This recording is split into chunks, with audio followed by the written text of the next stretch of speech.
Bonjour à tous, j'espère que vous allez bien. On se retrouve pour l'analyse de PIC. C'est vous qui l'avez choisi en commentaire. Je vous rappelle, cette fois-ci, vous avez la possibilité de voter entre Virtual et AI16Z. Le coin qui reviendra le plus gagnera l'analyse. Et également, n'hésitez pas à me proposer d'autres altcoins que je pourrais analyser. Comme d'hab, on refait un petit point sur les algorithmes qu'on vous met à disposition gratuitement, qui sont rentables, qui ont généré plus 4,89 R la semaine dernière. Sur les 7 dernières semaines, c'est la 6e semaine qui est positive. Donc vraiment, on est sur une série qui est vraiment pas mal. Les algorithmes sont rentables. On vous a mis tous les résultats dans le Discord. On vous les met une fois par semaine. On vous a fait un bilan trimestriel. On vous a mis les performances depuis le début des algos, également sur les backtests des algorithmes. Pour les obtenir, c'est gratuit. C'est le premier lien en commentaire épinglé. Ça vous ramène sur cette page. Il vous suffit juste de vous inscrire sur BitGet via notre lien partenaire. Cliquez bien sur ce lien, sinon ça ne marchera pas. Vous créez votre compte sur la plateforme, validez votre KYC. Également, ça vous offrira 2 formations, mais ça, j'y reviendrai en fin de vidéo. Pour obtenir les algos, c'est très simple. Vous cliquez sur ce lien, obtient nos algos trading 100% gratuitement. Vous renseignez prénom, email, identifiant BitGet. Vous cliquez sur rejoindre. Et ensuite, il y a juste à cliquer sur le 3e lien, configure nos algos de trading. Il y a 4 petites vidéos à regarder.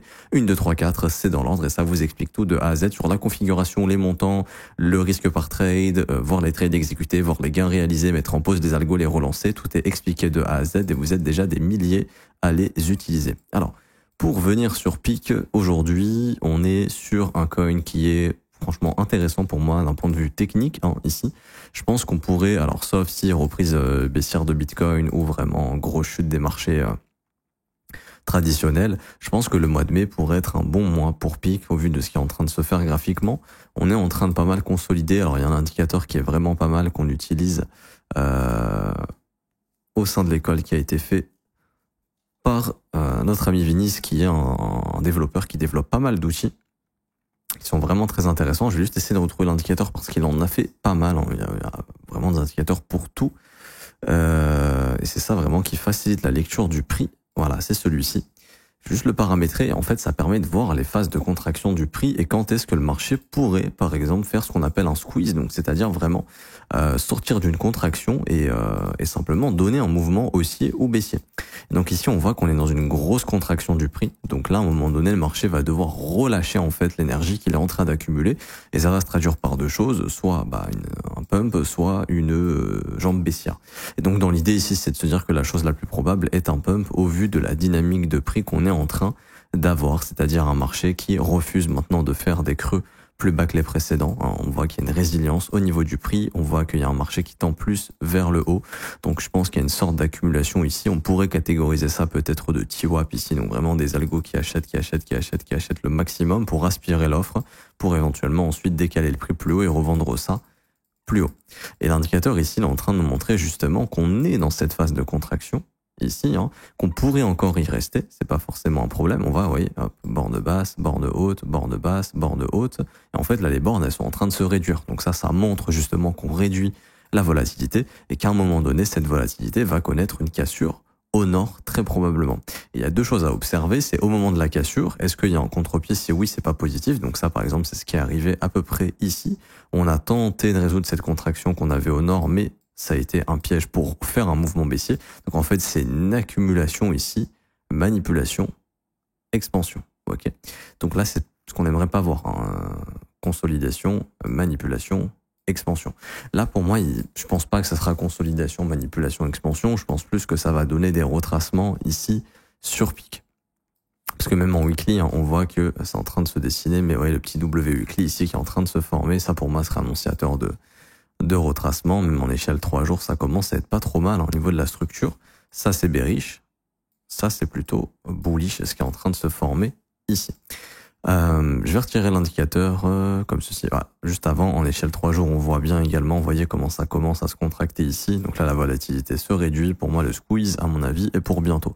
Avant de parler des objectifs, on va parler d'un truc. Est-ce que c'est de l'investissement à long terme? Est-ce que c'est du swing, etc. On va regarder la tokenomics. Est-ce que c'est intéressant d'investir sur du long terme sur ce projet ou pas du tout? La tokenomics, c'est quoi pour ceux qui ne savent pas? C'est le nombre de tokens qui vont être release sur le marché au fil des prochains mois. Est-ce qu'il y en a beaucoup? Est-ce qu'il n'y en a pas beaucoup? Ça, c'est des choses qu'il faut observer parce qu'en fait, quand les projets commencent à débloquer des jetons, ça va accroître l'offre et donc en fait, tout naturellement, il y a plus de vendeurs et donc les prix peuvent baisser. Et donc, on voit ici qu'il y a eu un gros unlock en février 2025. Alors, le 10 ou 11, le 12 février à peu près. On va aller voir sur le prix, c'était où? C'était juste ici, donc on a eu un petit short squeeze, on est reparti à la baisse derrière. Ok, mais on est en train de digérer un petit peu cette offre qui a été émise sur le marché. Et donc là, on voit tranquillement que sur du long terme, bon, le supply va augmenter. C'est pas non plus dramatique. Franchement, c'est pas dramatique au niveau du supply maintenant parce qu'on est déjà à quasiment 1 milliard. Bon, le supply va plus que tripler en cours des prochaines années. Faut en prendre compte. Moi, je me mettrais plutôt sur du swing plutôt que de l'investissement long terme. Mais c'est pas non plus dramatique puisqu'au cours des prochaines semaines, il n'y a pas un unlock de supply qui est très important. On va se manger peut-être 200, 300 millions de tokens. Bon, c'est quand même beaucoup, hein. Ça fait du 20-30 millions de dollars. Bon, en soi, c'est ridicule, 20-30 millions de dollars après le market cap actuellement est de 115 millions à peu près, 99 millions, ouais, on va dire autour des 100 millions. Bon, c'est pas énorme sur des tokens comme ça. Ça fait quand même 20-30% de supply en plus, en l'espace de 2-3 mois. Mais je veux dire, sur des petits market cap comme ça peut se faire absorber s'il y a un peu de hype. Et donc, les objectifs. Alors, objectif, donc première chose que je vais tracer, c'est la trendline baissière qui a initié le mouvement baissier. C'est de se dire qu'il y a un monde dans lequel carrément on revient chercher cette trendline. Alors je sais pas si ça sera le cas, mais c'est intéressant de la noter. Là, ça sera autour des 50 centimes. Je sais pas si on va y revenir encore une fois, mais c'est intéressant de le noter. Ce qu'on va noter également, c'est la ligne de coût qui a été cassée ici, hop, qui peut éventuellement être un niveau de retest pour le prix, 46 centimes. Également, ce qu'on va identifier, c'est les retracements type premier arrêt, retracement de moitié, zone de rechargement de short, etc., etc. Donc là, je vais mettre le retracement de moitié, 50% de Yann. Où est-ce qu'il est? Il est là. Je vais juste dégager les 88,6 ici. Voilà. Et on va même rajouter les 23,6, on va dire objectif vraiment minimal. Ok. Ensuite, je passe en weekly. Je regarde si on a des zones intéressantes. Alors, ici, non. Ok. On a ce niveau. L'idée serait de déborder au moins les 17 centimes sur du court terme, à mon avis. Sommet de mars ou pas? Ouais, sommet du mois de mars, je pense, exactement. Donc là, on est sur un niveau important quand même, puisque on sera sur le sommet du mois, pas du mois précédent, mais d'il y a 2 mois. Et également sur un fair value gap mensuel, mais ça, je vais juste y revenir après. Le sommet du mois actuel, du mois d'avril, fin du mois précédent, du mois, c'était les 14,85. Donc je pense que c'est un niveau qu'on va dépasser bientôt. Et donc dans l'idée, ça va être de se dire qu'au moins on va revenir bosser ce fair value gap mensuel. Alors entièrement, pas entièrement, ça j'en sais rien. Mais c'est de se dire que c'est un niveau qu'on peut éventuellement bosser.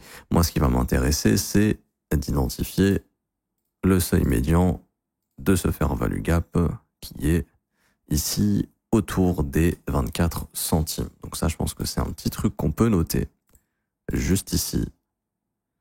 Hop et hop. Mais ça, moi, je vais le noter. Le seuil médian du fair value gap, je vais juste réduire les coordonnées. Voilà. Là, je sais qu'on a le seuil médian du fair value gap. Je vais même l'écrire si possible. Pas moyen d'ajouter un texte. Non, ok. Mais bon, je vais mettre une petite annotation ici. Hop. Au niveau du seuil médian. Ok. On va réduire ça. Voilà. Donc ce serait éventuellement un objectif de revenir bosser cette mèche. Et donc on a le seuil médian du fair value gap ici à 24 centimes de dollars. Donc plus ou moins intéressant. Maintenant, est-ce qu'on a d'autres objectifs qui peuvent nous paraître réalistes? Bon, on a tout ce qui est premier arrêt, 34 centimes, retracement de moitié, 42 centimes, etc. etc.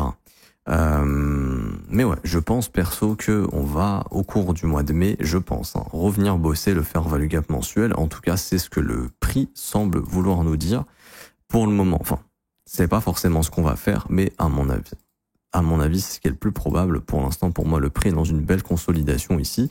Et si on part du principe qu'au mois de mai, il y aura du momentum dans le marché crypto, ce qui est déjà le cas actuellement, je pense que PIC va en bénéficier à un moment donné au vu de sa contraction juste ici, qui à mon avis va bientôt connaître une résolution haussière. Et donc l'idée de cette résolution haussière, c'est les objectifs que je vous ai cités. Donc le sommet ici du mois de avril, 17 centimes, ou du mois de mars, attendez, ouais, du mois de mars, donc c'est plus Previous Monthly High. On va juste écrire FVG mensuel, on sait que c'est un sommet mensuel. Ensuite on a ici pareil, le sommet du mois précédent à 14,83. Bon, là, on y est très proche. Donc, à mon avis, on va y aller.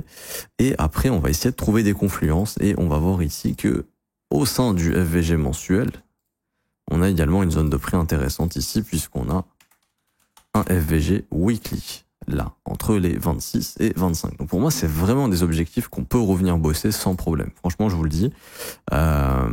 Également, si je devais rajouter de la confluence, franchement, je vous rajouterais, si j'y arrive, parce que là, mon aimant bug, je sais pas pourquoi. Voilà. Je rajouterais même ce petit BPR ici, pour être honnête. Hop, BPR weekly. Franchement, pas déconnant de revenir bosser cette zone éventuellement. 30 centimes, 37 centimes, il y a des confluences, faire value gap baissier, BPR juste ici. Moi, ça me paraît pas déconnant. On va rajouter la confluence juste ici. Hop, FVG weekly. Ça, on va le mettre un petit peu plus foncé. Voilà. Franchement, une belle zone ici, une belle confluence. 32 centimes, 33, proche du premier arrêt. Franchement, pas déconnant. Ça veut pas dire qu'il faut acheter ici et qu'on va absolument faire un x2, x3. Mais en tout cas, voilà, ce serait des zones qu'on pourrait aller chercher. En tout cas, ce qu'il faut retenir, c'est que les objectifs, bon, ça s'ajuste, hein, c'est en fonction de ce que fera le prix. Mais en tout cas, belle consolidation. Plus la volatilité baisse, moins le risque d'investissement, enfin, d'achat en swing est risqué. Également, on a un indicateur, alors je dois déjà l'avoir ici, mais c'est le Volatility Index exactement qui est dans le vert. Donc là, il est en train de nous dire, pour de l'achat en swing, le marché est très peu volatile, c'est un bon moment pour le faire. Ça ne veut pas dire nécessairement que ça va monter, ça veut juste dire qu'en termes de risque, il est beaucoup moins risqué de placer son argent quand le marché est peu volatile que quand on est dans le rouge ici, quand on est très volatile. Là, c'est très risqué de poser son argent. Pourtant, ça nous démange parce que ça fait que de monter, mais c'est souvent un piège. Et par contre, quand la volatilité est super basse et qu'il n'y a plus personne qui en veut et qui en parle, c'est souvent un meilleur moment où tu peux placer ton argent éventuellement, espérer obtenir un rendement sur une phase haussière. Et c'est sur cette phase haussière où les gens malheureusement reviennent poser leur argent parce qu'on leur revend les fondamentaux. Oui mais c'est génial, oui mais machin, regarde. Sauf que le truc a déjà fait x2, x3 et c'est souvent à ce moment-là où le marché ensuite se retourne. Également, dites-vous aussi qu'au moment où ça part, si ça part, il y aura très peu de retracement probablement pour faire faussement un maximum de monde. Ça c'est la spéciale des alts. Et pour m'arrêter là-dessus aujourd'hui, on va mettre une petite VWAP depuis le top qui serait à mon avis un objectif pour le prix éventuellement. Donc là, ça serait autour des 30 centimes à peu près. Et si je vous mets une VWAP depuis l'élection de Trump ici, depuis ce bottom, c'est à peu près au même endroit. Ok. Donc ça, c'est VWAP, pareil, des retours à la moyenne, ce serait pas déconnant. 30, 32 centimes. Franchement, on a de grosses confluences. À mon avis, c'est une zone qu'on pourrait revisiter au cours du mois de mai. Ça serait pas déconnant. Qu'est-ce qui invaliderait tout ça? Bien évidemment, la cassure baissière de cette consolidation, et une reprise baissière. Et là, le prix, j'ai envie de vous dire direction les 0 centimes. Ça veut pas dire qu'on va à zéro, hein. Ça veut juste dire que la direction est vers les zéros plutôt qu'au nord. Parce que si on passe en logarithmique, en soi, il y a de la marge, hein, pour continuer de baisser. Malheureusement, si jamais ça finit par casser au sud. Et aussi, un truc que vous devez absolument observer, c'est à ce qu'on n'est pas ça. Parce que si on a juste la prise de liquidité et une réjection et une réintégration du range, ça pourrait plus traduire cette fois-ci, malheureusement, une continuation baissière comme ceci. Et ça, ce serait pas du tout positif. Je m'arrête ici pour aujourd'hui, j'espère que ça vous aura plu. Si c'est le cas, n'hésitez pas à laisser un petit pouce bleu, vous abonner si ce n'est pas déjà fait, mettre un petit commentaire. Merci à ceux qui jouent le jeu. En début de vidéo, je vous ai parlé de 2 formations. C'est le moment de les récupérer, c'est le premier lien en commentaire épinglé. Mais juste avant, je vous montre les formations rapidement. Vous avez un mentorship d'une valeur de 2700 € que je vous offre gratuitement. Il y a 22 cours vidéo, donc des cours sur la théorie, mais ensuite sur la pratique, comment exécuter ces concepts que je vous montre. C'est important de se former, le mentorship est gratuit, mais votre ignorance vous coûtera bien plus cher si vous continuez de trader à l'aveugle, pendant que d'autres utilisent votre argent pour faire leur profit. Et ça, c'est super important de comprendre qu'il y a des perdants et des gagnants. Il y a plus de perdants et que c'est les perdants qui vont financer les gagnants et que le marché crypto, c'est fini. Je regarde 2 vidéos YouTube, je pense que j'ai compris, on me dit que ça c'est bien fondamentalement, j'achète. Vous allez vous faire rect. Il faut savoir lire le prix, il faut savoir comprendre quand le marché se retourne, il faut savoir gérer son risque sur le marché. C'est pas du casino, c'est pas du gambling, c'est pas j'achète un altcoin et c'est bon, je vais faire mon x2. Loin de là. Vous allez acheter, vous allez vous faire rect, vous allez être bloqué en haut et vous allez pas pouvoir sortir. Et le but justement, c'est d'éviter tout ça. C'est ce que je vous enseigne dans ce mentorship. Donc en fait, c'est des concepts sur de l'intraday, mais ça fonctionne sur toutes les unités de temps pour les investisseurs, les swing traders, les traders journaliers. C'est le premier lien en commentaire épinglé, ça vous ramène sur cette page, il suffit juste de s'inscrire sur BitGet via notre lien partenaire. Vous créez votre compte, vous validez votre KYC, donc votre identité sur la plateforme. Il y a juste à faire un trade d'une valeur de 100 USDT sur la plateforme pour être éligible au mentorship. Ensuite, pour le récupérer, c'est très simple. Vous cliquez sur ce lien, la meilleure formation de trading crypto. Vous cliquez sur obtenir gratuitement, vous renseignez email identifiant BitGet, vous cliquez sur recevoir et dans un délai de 24 heures, vous recevrez les 2 formations. La deuxième formation, en fait, c'est une formation qui vous apprend à vous servir de la plateforme avec plein d'astuces et également des petits cours comme savoir gérer son capital, stratégie d'investissement facile à appliquer, tous les pièges à éviter. Et également ici, les secrets de ce plan d'action Infaillible Golden. Donc c'est un plan d'action que je vous donne clé en main pour le marché des alts. Et pour ceux qui veulent rejoindre mon accompagnement et se former à mes côtés, c'est juste ici, rejoindre mon école de trading. Vous avez juste à cliquer sur ce lien. Donc les offres sont de 49 € par mois. C'est sans engagement. Sinon, vous avez aussi des offres trimestrielles, semestrielles, annuelles qui sont encore moins chères. L'école, c'est simple. Dès que vous rejoignez l'école, vous avez accès à une formation de 19 heures de cours vidéo, 8 modules qui vous forment de A à Z, analyse technique, analyse fondamentale, création de stratégie, développement du profil, création du plan. Derrière, vous avez accès au brief quotidien tous les jours où j'analyse les marchés avec vous en direct, je vous montre des concepts de trading, on voit un petit peu plus des opportunités, notamment sur les altcoins. Vous avez aussi accès au Discord pour poser toutes vos questions, qu'on puisse continuer de vous accompagner et de répondre à vos questions au sein du Discord. Et pour ceux qui veulent justement nous rejoindre, c'est le lien juste ici, rejoindre mon école de trading. Et si je devais donner une valeur à l'école, ce serait bien plus de 5 000 € vu tout le contenu et vu toute l'équipe qui a été mise en place pour vous. Et en plus de ça, vous avez aussi les témoignages des membres pour vous faire une petite idée avant de nous rejoindre. Dans tous les cas, vous êtes les bienvenus, vous serez bien accompagnés au bon endroit. Je m'arrête ici, on se retrouve très bientôt. Ciao, ciao.